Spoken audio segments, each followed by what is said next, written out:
So this is a really relatively new topic, and when I say relatively new, I believe it actually was released into production ready during the cohort. So this is like bleeding edge part of React. And this is something called hooks.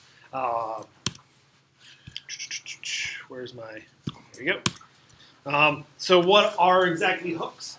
Hooks added in the latest version of React, they let you use features of React, such as state and lifecycle events, without it being an actual class. So you know how each component is typically a class? Well, that's no longer has to be the case. But before we can talk about what hooks are, we need to talk about two things in order for us to understand hooks. The first one is destructuring assignment. Yeah. Whew. So this is a new ES 2016 feature. This is a new feature in JavaScript. This allows us to assign variables that are parts of the array into other variables. Whew. That seems crazy, right? But what exactly does that mean? So let's say we have an array called R. That's up there. That has four items in it, 10, 12, 13, 14. And on the next line, I do const brackets, first comma second equals R. What that will do, that will take the first value of the array and put it in the value of first. And now put the second value of the array into the variable called second. And it will just kind of forget about the rest. So it's not creating a new array. It's actually defining those two as two distinct variables. But that bracket syntax says, hey, look at the array that we're dealing with and go in and grab the first one. So first and second are like not words you can change? They are. They are? Yeah. Okay. Yeah. The first, second Zero, are, those are all just like Taco Tuesday kind of things. Like, all right, hey, they can be anything that you want. I just use a bit more meaningful variables than A, B, and C, like the documentation. So whatever it is, it's going to be 0 and then 1, basically. Okay. And you can do this with any amount, so you can do this with only the first one, only the second, or only the first one, the first 5, but it always starts at the first. Okay, so you can't just do 3 and 4. Right. So at least there might be a way.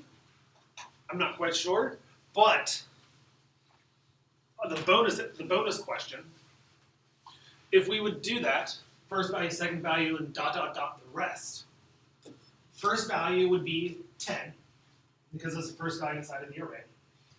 A second value would be 12, because it's the next value in the array. And what is the ... the rest give me? The rest. It repeats. It's, For the other. what is it? 13, 14? Yes, 13, 14, it's the rest of the array. It'll come back as the array itself, or as an array of two values that contain 13 and 14. So it's a really cool way to kind of plug out values from an array into like local variables. This also works on objects too. So if you had an object, you could plug out values from objects and store them into variables as well. In practice, Is it the ... that's just letting it do that? Yep. Yeah, the ... is bringing out and making the new array here. So is the rest another Taco Tuesday? Yes. Right here. Should you have to specify it like that? First value, second value, the rest, in order to iterate through the R array. No, this is just a way to pull out values and stuff from arrays and objects. Yeah, well, I'm wondering, like, so you have the const first and second, Yep. and then you're able to console log first and second. Will I then, so without, say, with first and second, could I say console log third? Nope. Okay, so Nope. you have to specifically Yep. reference it. Yeah, these first and second could be anythings. Right. So yeah. And I'm only pulling out the first two values. Right? So if I add more numbers into the R, Yep. those numbers will still be pushed out. Yeah, they'll be not pushed out of the array, but they'll in the full example here they'd only be in the value column of the rest. It's a rest. Yes. But if something gets like pushed to that array, then first and second, all that will like change as well, right? Nope. So if you push like 9 in front of it, first won't be 9. This is the same. Let me go in and edit this real fast.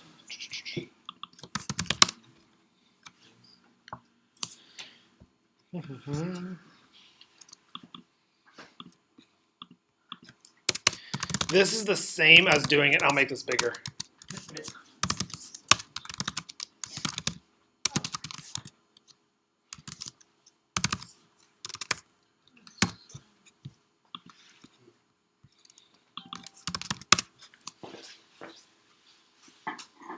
And so first value, the second value is the name of parameter. Yeah. These two lines do the same thing as this line. But what if like array? What if the 0 changes? What if something is 25? It just stays the same. What I'm Whatever doing, is at the time. Yeah. sorry. What I'm That's doing, the same as what can you show me how works that This the way? rest? Yeah. That's It would be like That's first value equals array 0, second value equals array 1, and then the rest equals array dot splice. Will you show me? Yeah, sure.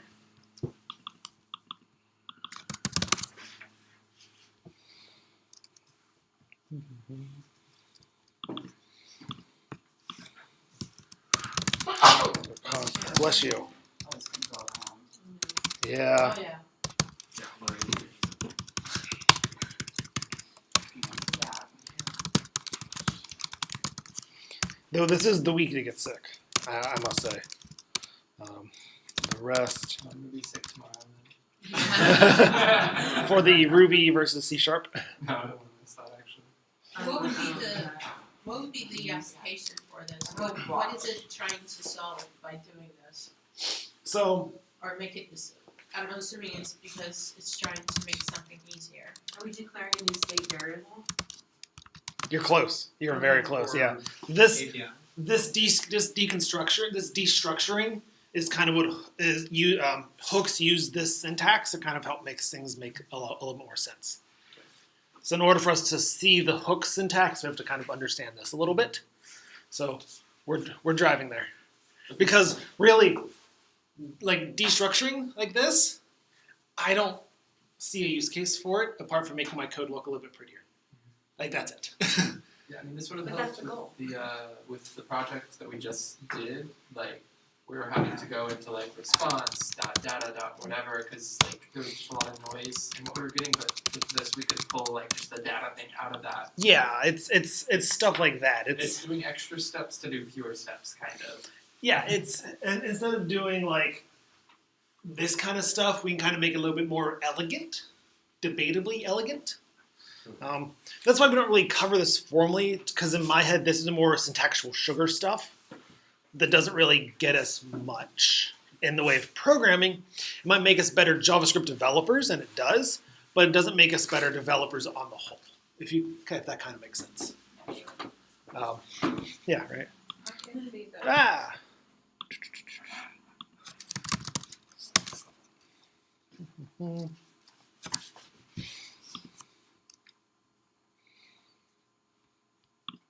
So we were here. Present. Okay. So that is destructuring assignment. That's great. Let's talk about functional components. So typically, this is the components that we have right now, right? They'd be a new class. It extends React.component. It has a render function that does some things. We might have some props floating around, right? This should feel familiar. This should feel good.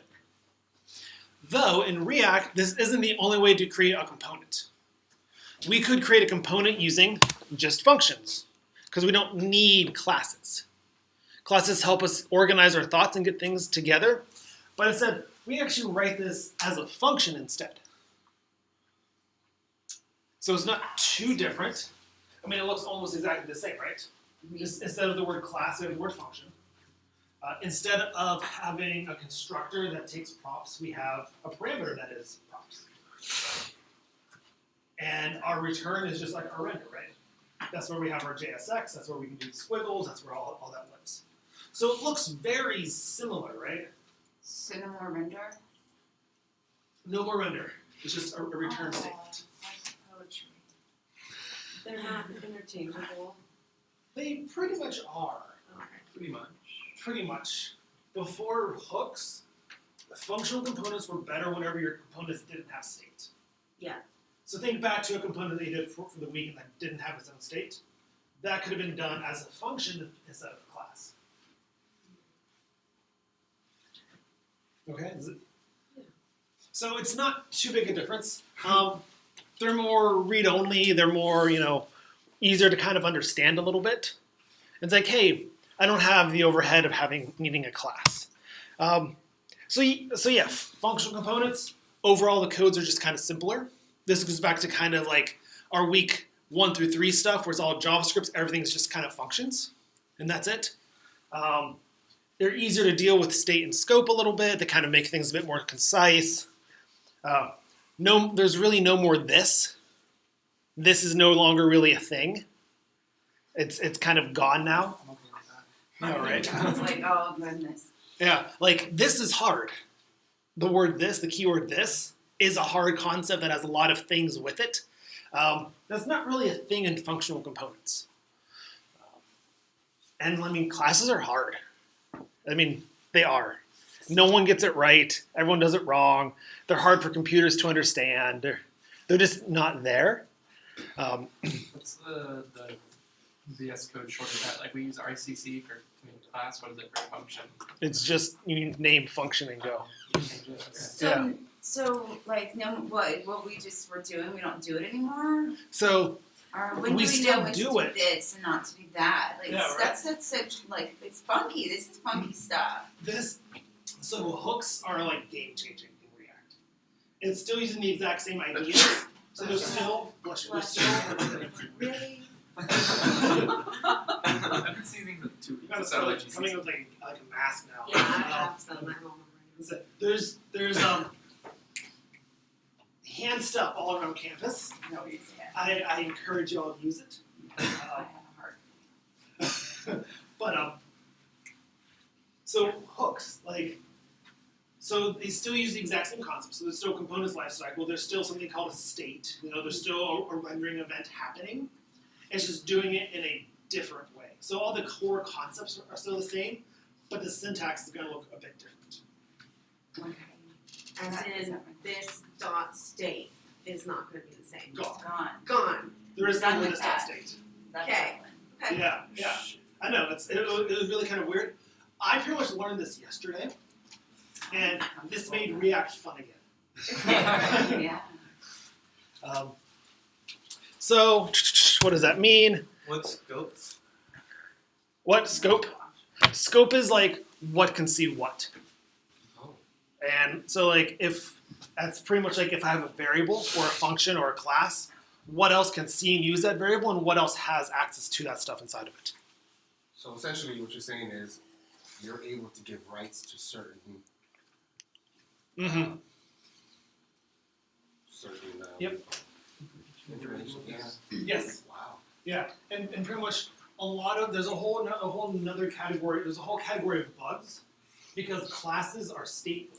I'm not talking about the React state. I'm just talking about like every class has a certain state, right? It has certain attributes at any given time. With a more functional approach, that goes away. There's no longer like any sort of like weird asynchronous stuff going on.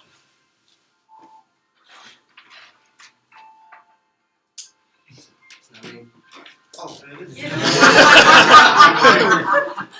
what you're reading. Just like, what is this? We're all looking at Manny, like, not me. Yeah, I know it's in that corner. I'm just like, who is it? it's just my job, sorry. Oh, okay. Not you. All right, so hooks. Hooks give us, so before functional components didn't have state. They're pretty much props only, read only kind of things. Really good for simple ideas. But they had a lot of really cool advantages. So what hooks allow us to do, hooks allow us to give state to our functional components. So our very, really simple read-only components now actually have some statefulness to them. So we never have to use class components again. Never. Awesome. Yeah, class components aren't going away, so there's no need to like worry about like that. But personally, I'll probably never use class components. That's just personally. I do know some businesses in the area that are now starting to use hooks instead of class components because hooks are that much better. Yeah. So no more class components and no more these states. yes, correct. So that was like a little detour of, oh, this is what you could know. So it was a good example of the core principles of React, because it still taught you that, because we still have something called state-ish. It's hidden, but it's still there. It's still immutable, so we still need to always do an equivalent of this dot set state. There's still one-way data binding happening, so it still flows down to a render. There's still life cycle events that we still need to worry about. render but not render. Right. It's no longer explicitly called a render. It's just returning a statement. Okay. It's just this component updated, rerun that function. I mean, it's good to know that because a lot of people still be using Oh, the other stuff. That too. Like I said, this came out like History. this year. Yeah. So like it's only March. Not a lot of companies are moving over this, so you still will see components everywhere. And hell, you may not see hooks in real code for like a couple years. But, you know, game changer. So we have a counter here, all right? This is without hooks. So this should feel familiar. We have a counter with 3 buttons, a reset, a +1, and an add 1. We have our state, this dot set state. This should feel familiar, all right? If you want to see the whole code, it's just a couple buttons with some setting, state, and stuff like that. Nothing too nuts, right? So let's see our first example with hooks. All right. First thing you'll notice is a lot more concise. It's a little bit simpler. Let me go back and watch it and do it again. Without hooks. With hooks. Obviously, I have the class. Yeah, so we no longer have class. Mm. It's now just a function. Still called the same thing, still called counter, and that's it. So use state is the thing. Yes, the very first line, use state, that's really where hooks come into play. We're going to be now importing use state from React. We're saying, hey, React, hey, component, use state, we want to store this value that's going to be changing. So here it's no more changing an object or anything like that. We're just storing a value of 0 that will be changing later. So that use state returns an array that has 2 things. The current value and a function to update that one item.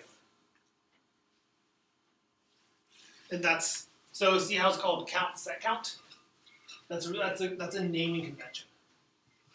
You can call it anything and then set anything, score, set score, something like that. That's a really popular naming convention. But really, that's using that destructuring syntax because use state returns an array, but we're saying, hey, take that array and put it in these 2 variables. So we're not using render either. Nope. So now instead of render, I just want to return some JSX, and that's it. And inside of that JSX, I have my current count right here, still using squiggles, but it's no more this dot state dot count. It's just count, because count is just a variable. It's not a weird, complex, immutable object. It's just a variable. It's a read-only variable because it's const. So is that capital C count property looking thing? Is that coming from set count and sets like thing? This capital C right here, Yes. that's HTML. That's HTML. Okay. Oh, okay. See what Right.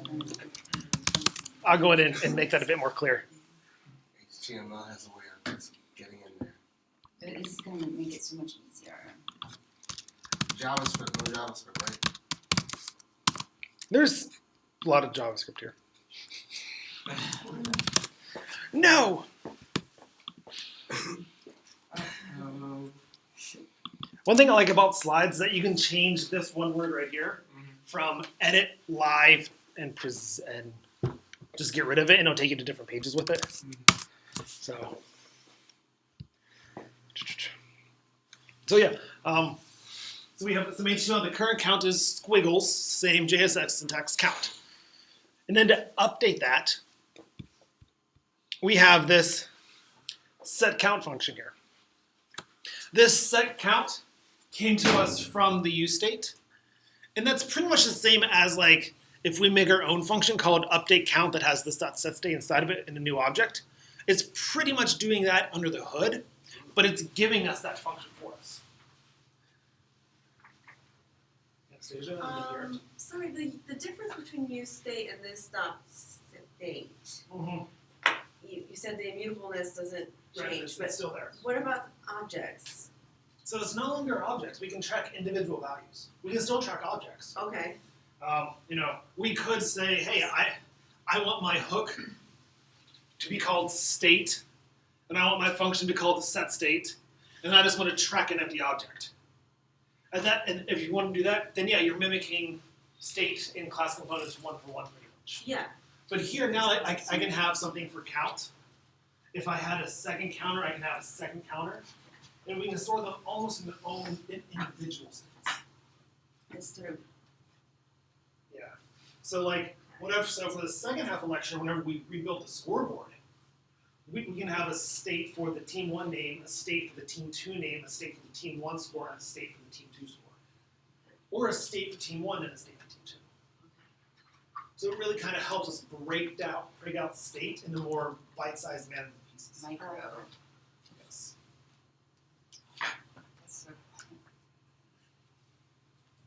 So how are we feeling? Okay? Gary, do you have a question? Yeah, I'm wondering. So with so you're setting set count equals use state 0. You're saying both those initially count and set state are 0. So this right here is what I'm passing in is the default value. So if I wanted to start the counter at 6, this would be 6. If I wanted to store someone's name, this would be their like a default name. Count is going to be the value of whatever is passed in here, and set count is the function to update count. Yeah, I understand that, but how are you, I guess, instantiating it as, or identifying it as a function? I mean, on click. Yeah, that's what useState is. useState returns an array Uh-huh. that has 2 values. The first one is the initial value, and the second one is a function. Okay, so it's built in. I have a question. Savannah? What happens if I have 2 parameters in my functions in my set counting function? So if you had, How can I set up? so if you had 2 here, No. I said, what happens if I have in my function set count 2 parameters? okay, right here, set count is always going to have 1 parameter. One. So you said set counter is a function? That allows us to update the value of the state. So like here, right here, we're calling set count with a new value of 0, so it's going to update the count to 0. 0 could be, Anything. what do you mean? It's whatever you want the new value to be. But could be that is a raw data. Like, could be the dynamic data. I might be jumping ahead, but explain the previous count thing? Yeah, so sometimes we want to set state based on what the current state, or on what the past state was. Did you ever do like this dot set state squiggles count equals this dot state dot count plus 1? That's doing that. Okay. This previous count is the old state. And we're saying, hey, take the old state and make the new one using whatever this function returns. So whatever you put in the place of prep count is just going to be the old one? Yeah, it's the old count. Taco Tuesday kind of thing, though. Yep. Oh yeah. Andrew? I couldn't understand that. What do you mean that? I didn't understand. So in order to update it, we have 2 options. The first one is to just pass it a value, but that's hard-coded, but we want dynamic data, right? So here, we're going, hey, whatever the previous count is, whenever we update the count, add 1 to it. So, because remember, state is immutable, so we're always getting a new state. we're saying, hey, look at the old one, look at what it was, and add one to it. So it's almost like the previous count is really the current count plus one. Great. It's The current count is the previous count plus one. it's that thing. But I mean, it's whatever value you see on the screen. Yep. Then that's your previous count, and Mhm. then add one to it. Yeah, no, yes. And then this set count will trigger this whole thing to re-render. So we'll update with the new value. So whatever the output is, that's always the previous count. Yeah, you do. Mhm. But previous count is a parameter, it's where it declared, where the. Right here. This, we can call this whatever we want. This set count can also take a function. So that's what this is. What is that plus plus thing called? What? The plus plus thing. Incrementer. And so you said previous count will be 0, Yes. The first time this is run, previous counter will be 0. okay? Then we're going, oh, okay, previous counter plus 1. So return 1.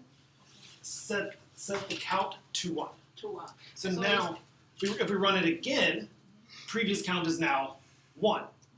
And then we're going to add 1 to 2 and set count equals to 2.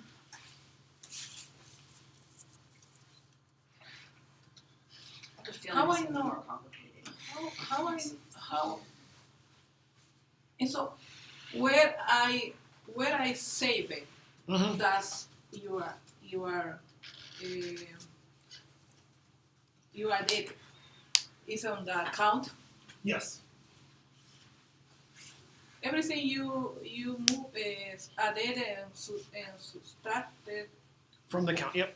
from the count. You put everything on there. Mhm. For example, if I go to the subtract, Mhm. is right now is count is 2, Yep. it will be 1, Yep. but if save it In count. count. Yep. Okay. Alright, so a couple hands go up, Andrew. I think one hands up as well. So the parameters for set count have to maintain immutability. That's why we're doing it this way instead of set count, count plus plus. Correct. So if you passed like use state with an array, Mhm. you'd have to do set count and still use the concat. Yep. and Yep. that All kind the of stuff all to- the immutability stuff we talked Yeah. about still applies. It's just in a different kind. I just want to ask, so this right here, put in VS Studio, yarn started. Yep. Should give us, the current count is 0, Yep. and then if we click the buttons, they work. Have you tried it? No. Okay, good. No, this is actually pulled straight from the React Hooks example. So if you go to the React Hooks documentation, you'll see this exact thing. And I did play around with this. This actually does work. Okay. So yeah. Great question, Bob. So, Yep. Yeah. So what is the current count is and then curly brackets? HTML. That's just printing out to the screen.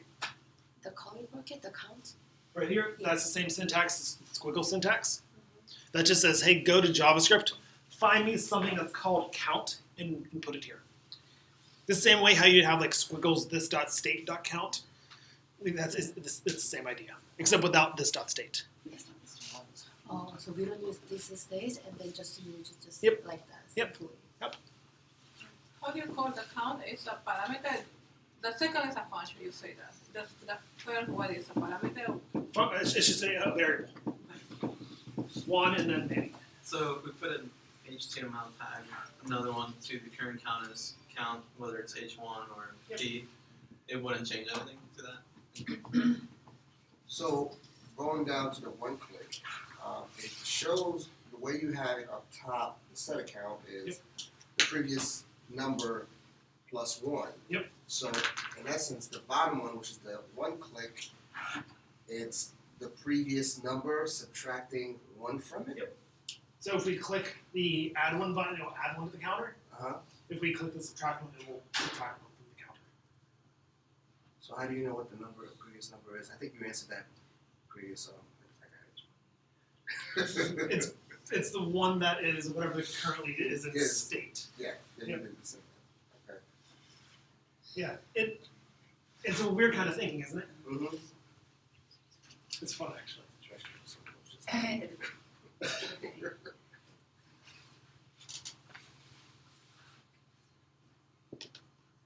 So we want to actually use this now. So just see it in action. So let's take our 10-minute break. Come back and let's build scoreboard. It is 10:52. Come back at 11:05, and we'll use this in practice.